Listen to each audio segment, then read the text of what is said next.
Sir, saan po kayo, sir? Ay! Ah, Inutusan lang ako. Bumili ng ano. Ano po, sir? Mag-ano po ba kayo? Accommodate po ba kayo? Ilang nights po? Bumili lang po yan.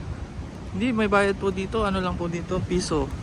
Piso. Piso yung papasok pero yung palabas 1,000. Musik ka bro. Ito na yung ano ko. Rudy? Rudy? Rudy? Singilin mo sila pag di sila nagbayad. Kagatin mo ha. Tropang gala. Ito yung araw. Sabi nila may bagyo daw dito pero hindi naman totoo yan. Yan. Picture.